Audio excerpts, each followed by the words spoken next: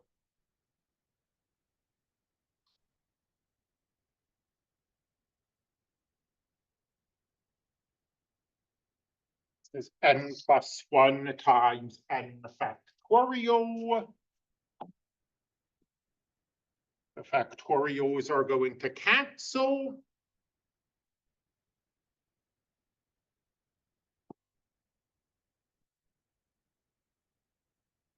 And these, out of this very intimidating looking fraction, these are the only terms that make it out.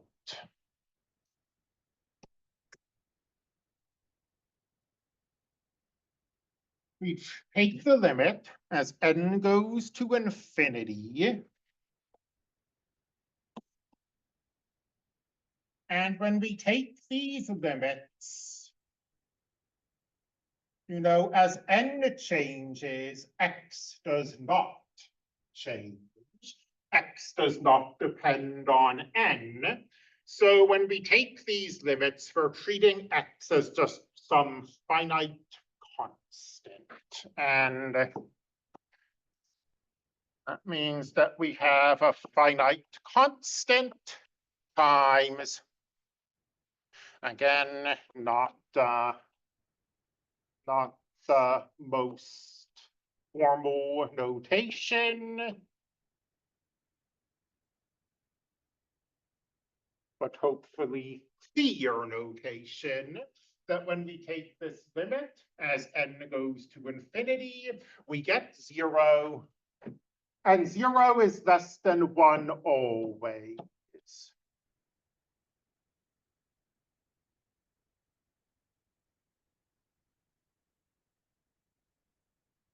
So this converges everywhere.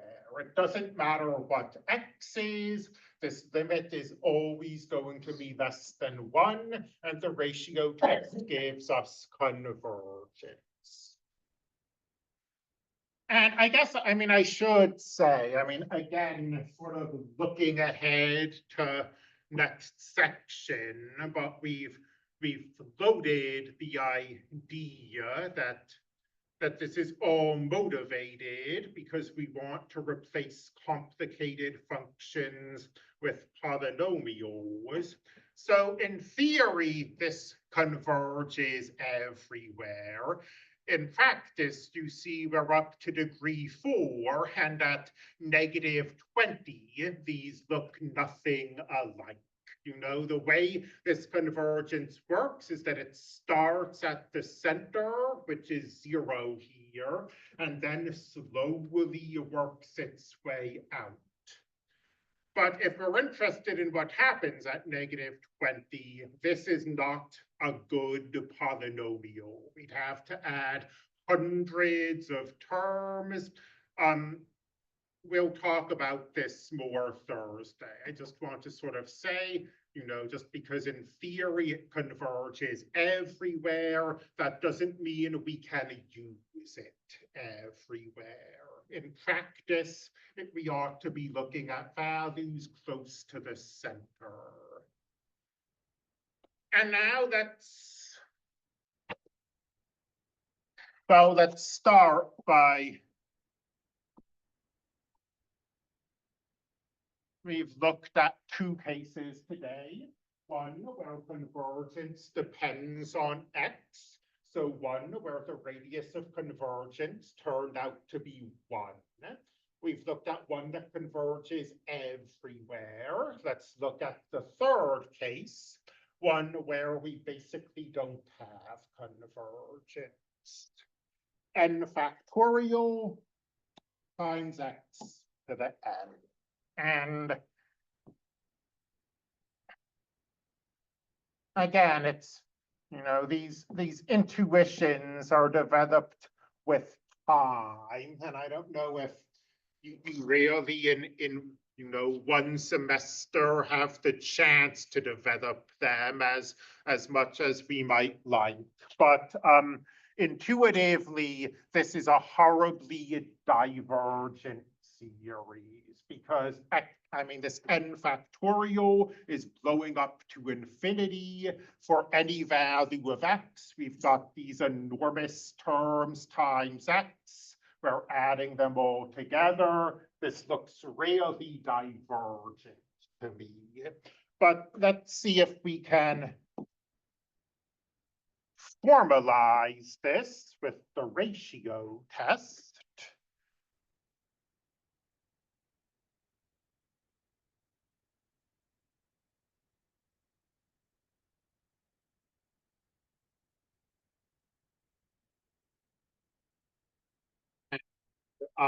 This time, the simplification is a lot quicker. We don't have fractions of fractions.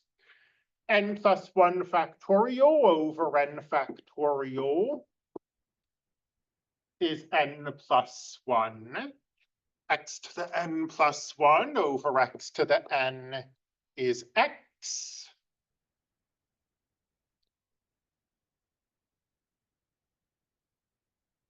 And when you take the limit, again, we're treating x as a constant here. So in general, the limit as n goes to infinity is infinity times a constant is infinity. When we use the ratio test, we just think of infinity as a result that's greater than 1. It gives us divergence. Although technically, it's not possible for a power series to never converge.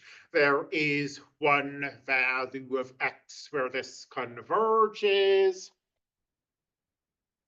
and that's x equals 0. Because then, 0 times 2, 0 times 3, 0 times 4, all these terms are 0, and you take the limit, and it's still 0.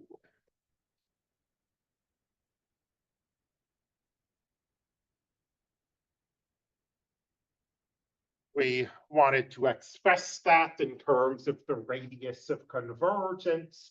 We say that the radius of convergence is 0. Just like here, if we wanted to express this in terms of the radius of convergence is infinity. Back here, the radius of convergence is 1. Let's do a slightly messier example.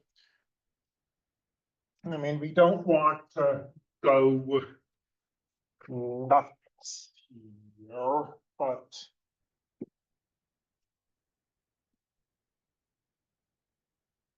let's put in an alternating term. So when there's no reason you'd have memorized this yet, but when we looked at that function that approximated the sign, it was an alternating function. It had positive terms and negative terms.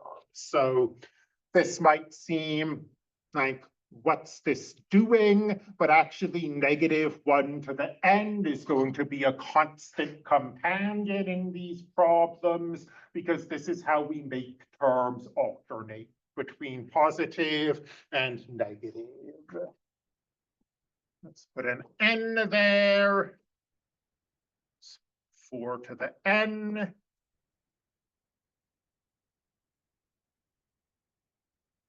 And we are centering this power series somewhere other than 0. So when we first introduced power series, we talked about their center. We said that a power series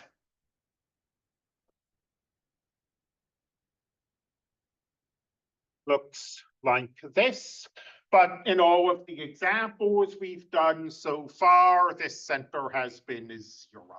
So let's look at an example where it isn't.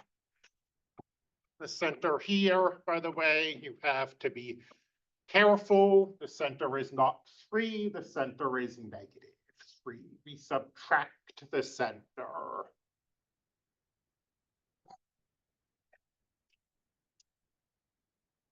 And I mean, this is more complicated. But again, it's really just about being careful and systematic.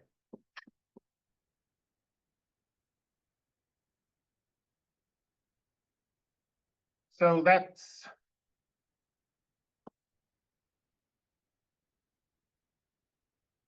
for ease of working with fractions. That's going to be put into the numerator.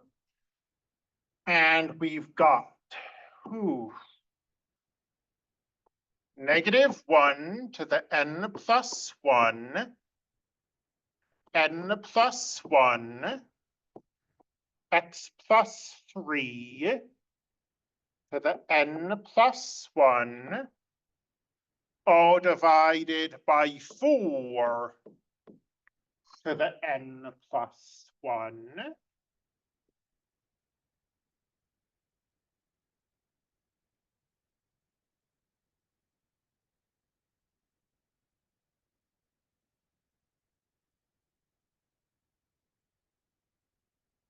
And this fraction, as always with this ratio test, looks bad. But we'll flip the denominator and then we'll multiply it by the numerator. And let's see, so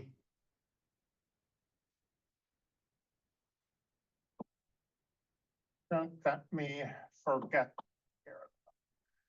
Put in an absolute value. So we've got a -1 to the n plus 1. We'll have a -1 to the n.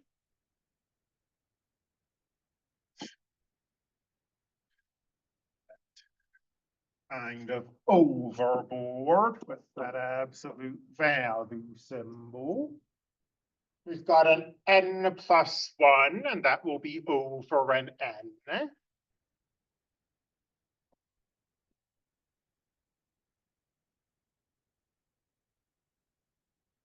We've got an x plus 3 to the n plus 1.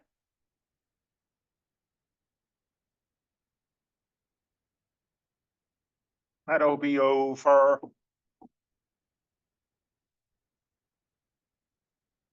an x plus 3 to the n. And this 4 to the n in the bottom is moving into the top. And this 4 to the n plus 1 is in the bottom. It's in the denominator.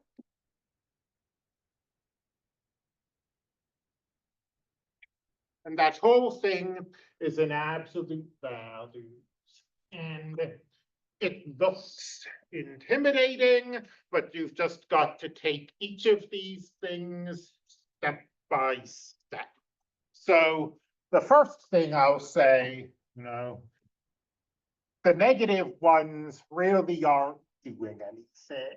And if you wanted to formalize that idea, you could say, well, the product of the absolute value is the absolute value of the product.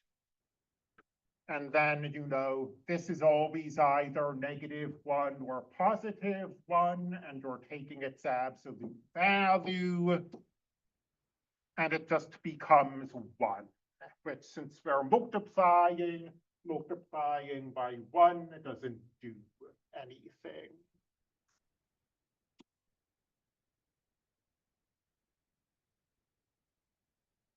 So n goes to well, we actually should do some more simplification, probably. In fact, definitely.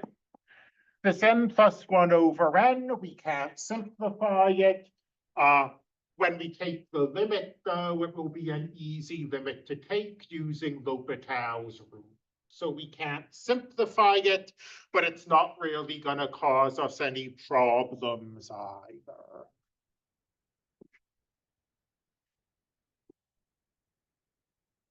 We subtract the powers.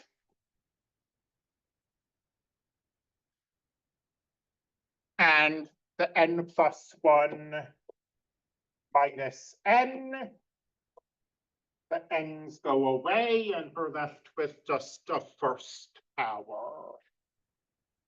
We subtract the powers again. We wind up with a negative first power. So that puts the 4 in the denominator. And we're taking the limit of this as n goes to infinity. And I mean, in general, it's sort of like if you have a bunch of cancellation, most n isn't actually going to appear that often. We're taking the limit as n goes to infinity. Well, the only thing that's doing is sending that fraction to 1. If that's not clear to you, you can use L'Hopital's rule. Just one quick low.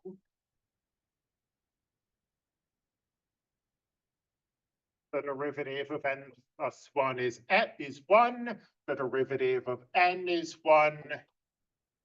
The limit is 1. So the limit is the absolute value of x plus 3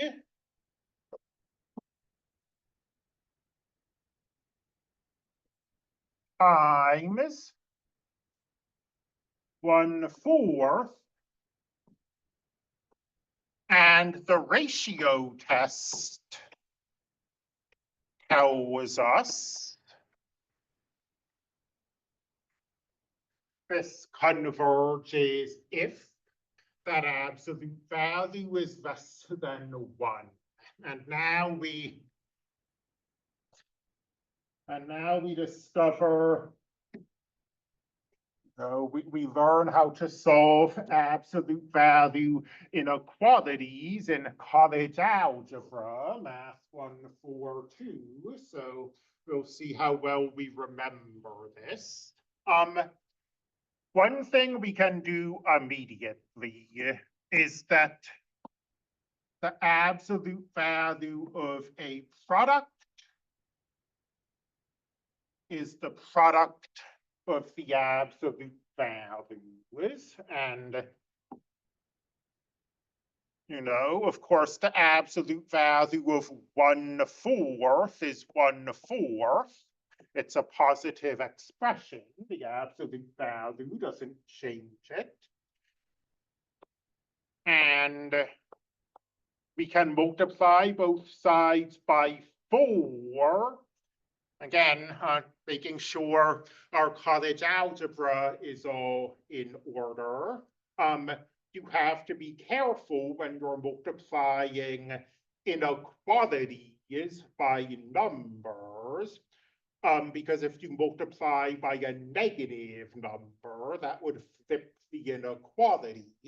In general, we're not going to see that happen because we're using the ratio test and we've got these absolute values and we shouldn't have negative numbers. So how do we solve this, this inequality?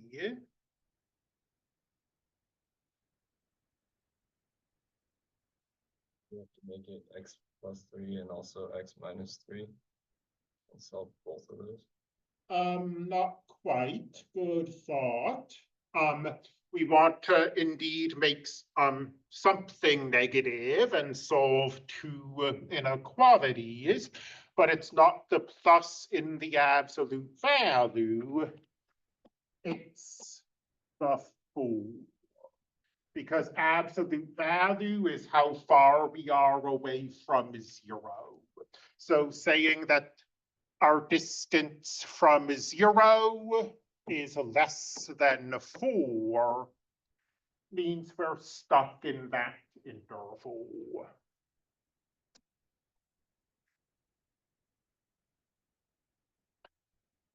X plus 3.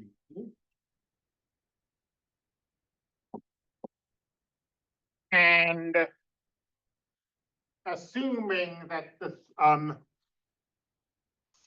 yes, this should be true for any application we see.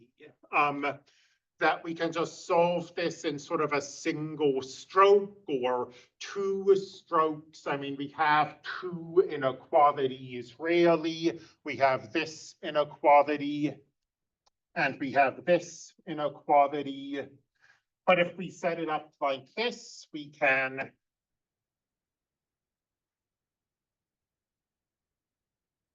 deal with this on both sides at once. Subtract 3.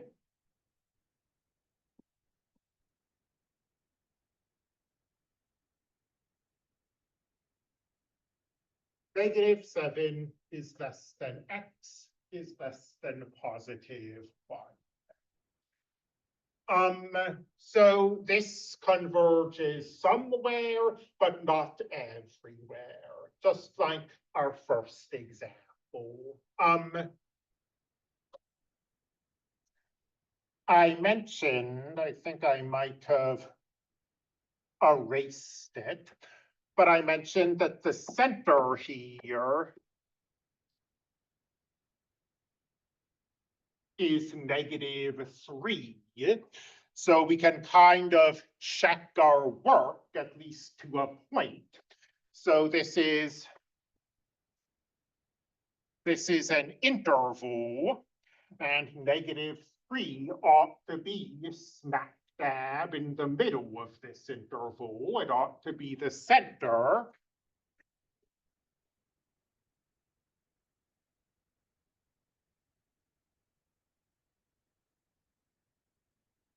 That is true. -3 is in the center. The radius of convergence is 4.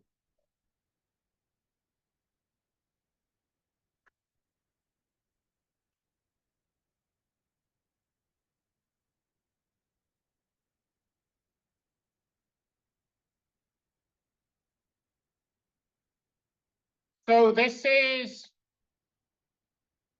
when you get to like the textbook examples and stuff, this is pretty typical. I mean, it's more complicated than a lot of real world examples are, but it's not, I would say, unrealistically complicated. You've got a power, you've got a factorial, you've got a center, and then this ends up being alternating, so you've got an alternating term.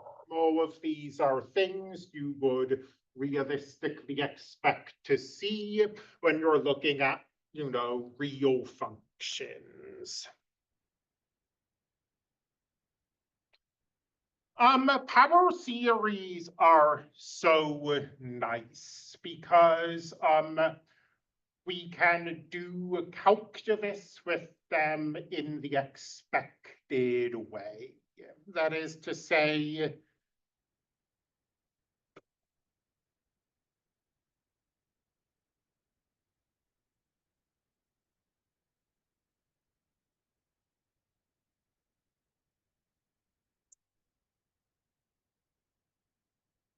if we've got a function like that, so we've used a power series to define a function.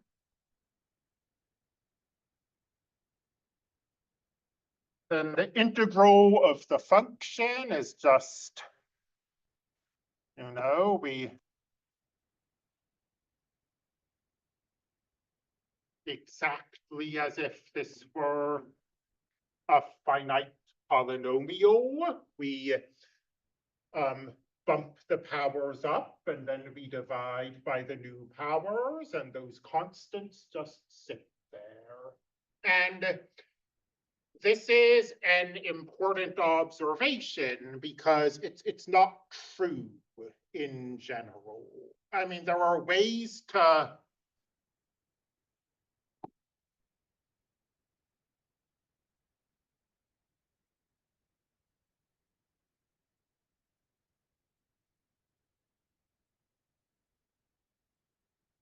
I don't know, I'm just sort of messing around here.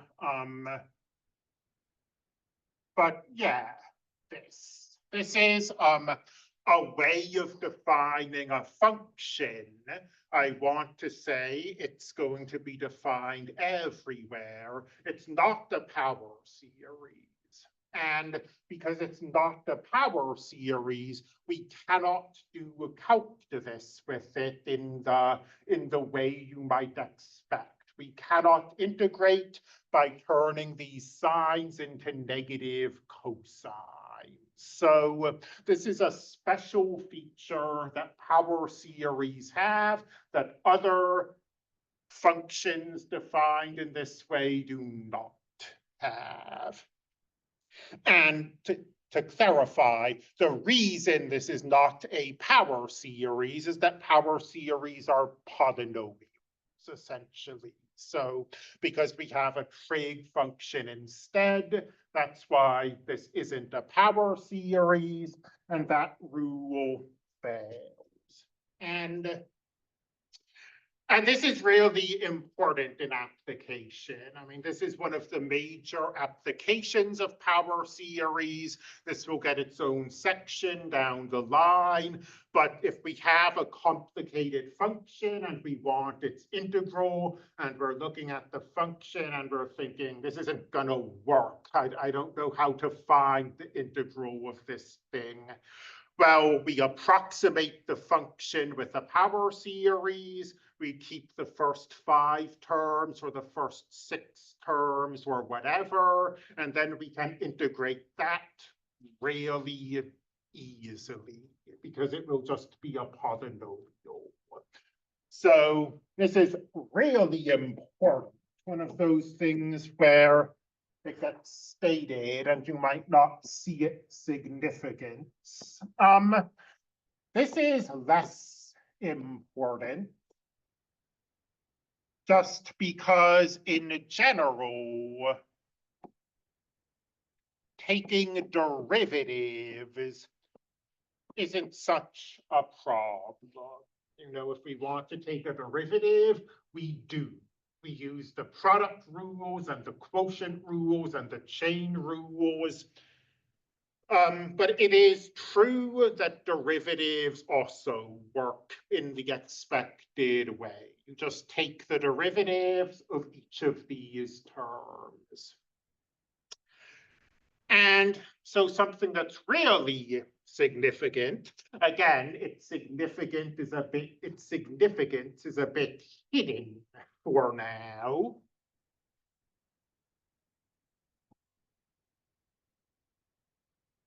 But suppose you're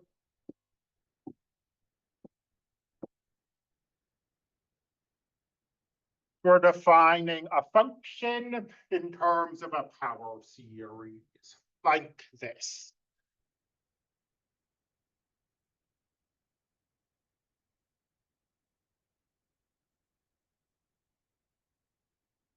Then composition works in the natural way. F of g of x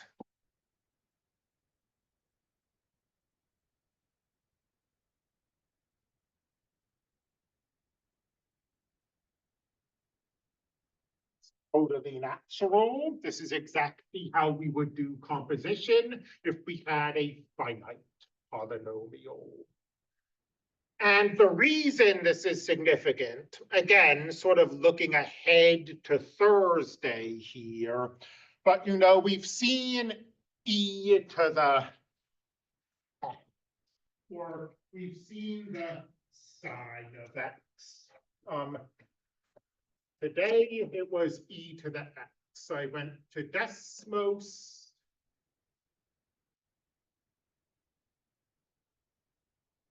And I said, hey, this thing looks like e to the x. Not everywhere, obviously. This does not look very much like this. And if we go to the right as well, they stop looking like each other.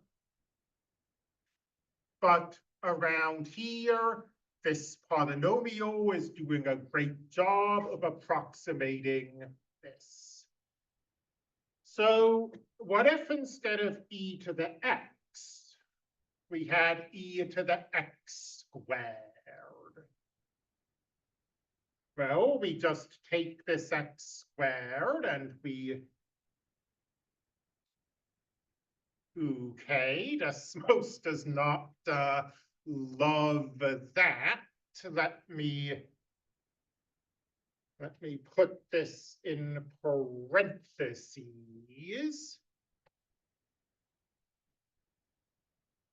And now hopefully I can just copy and paste.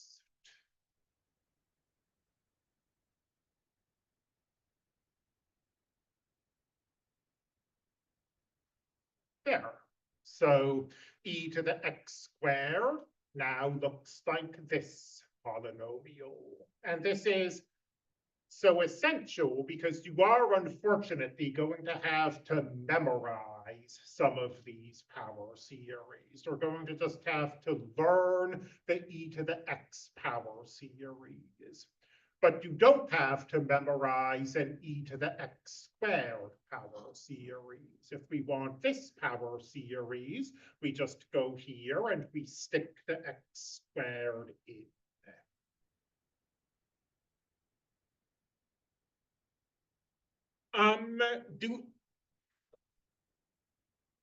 You also do arithmetic with power series in the natural way. For addition and subtraction, it's nice and straightforward. For multiplication, it's not straightforward, but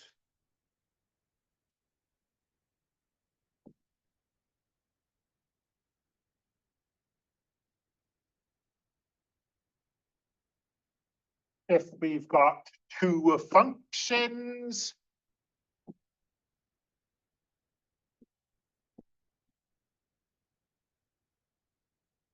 defined in terms of power series, and we're adding them or subtracting them.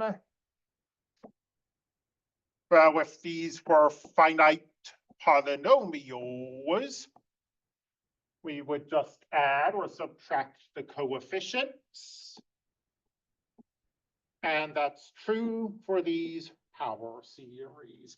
And again, this is actually quite significant. I mean, it's one of the things where you look at it and you say, well, yeah, these are infinite polynomials. This is how polynomials act. But again, you really can't treat infinite series like finite sums. They're not commutative in general. You can't rearrange terms in general. So the statement that these infinite sums are acting like finite sums is a deep statement. This is true for multiplication. Unfortunately, multiplying polynomials is a lot harder than adding them. And if you make those polynomials infinite, it becomes harder still. But, you know, just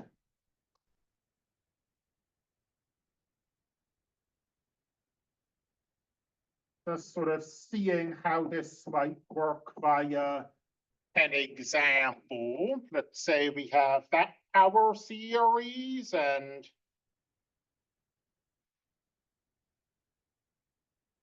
maybe I don't want to use exactly the same terms.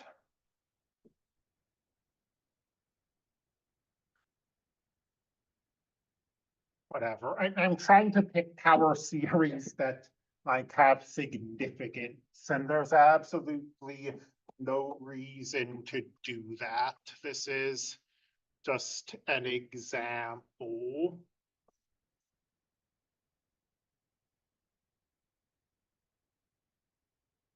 But say we have two power series being multiplied together.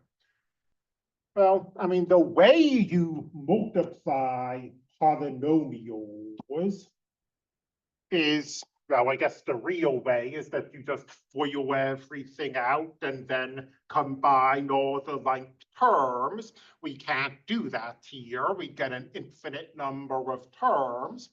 But you can ask, what's the constant term? And the constant term of a polynomial is just gotten by multiplying the constant terms together, and that's true for power series. So the constant term is 1 in both cases, and we multiply them together, and we get 1. And then this is going to be a power series. It's going to be an infinite polynomial. So we ask, what about an x term? And the answer is that we'll have two x terms. X times 1 will give us an x term. And then 1 times negative 1/2 x will give us another x term. So we're going to have an x, and we're going to have a negative 1/2 x,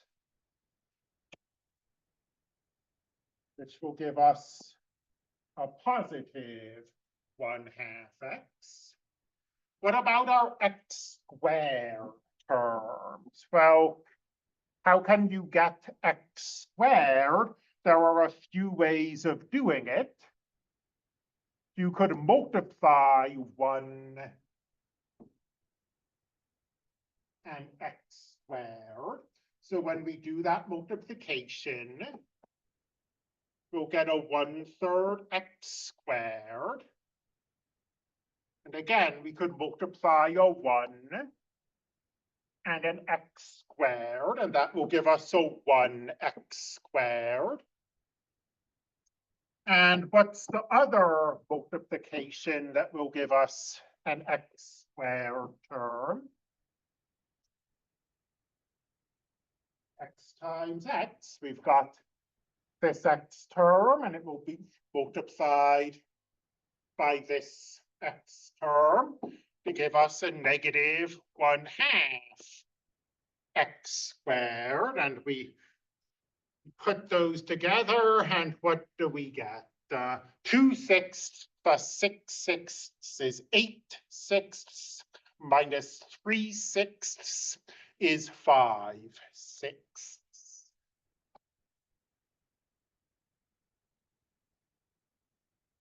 And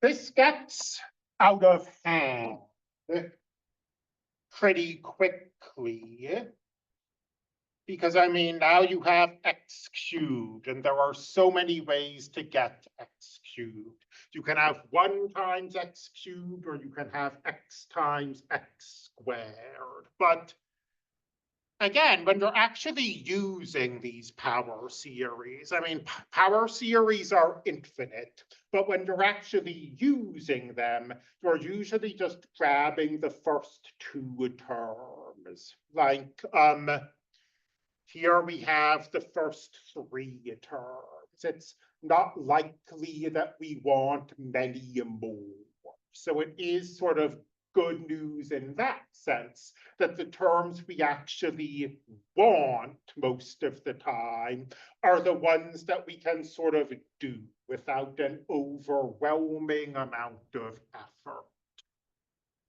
And that, I don't know if I've ever been quite so spot on before. It is 9:49, and I will see you tomorrow.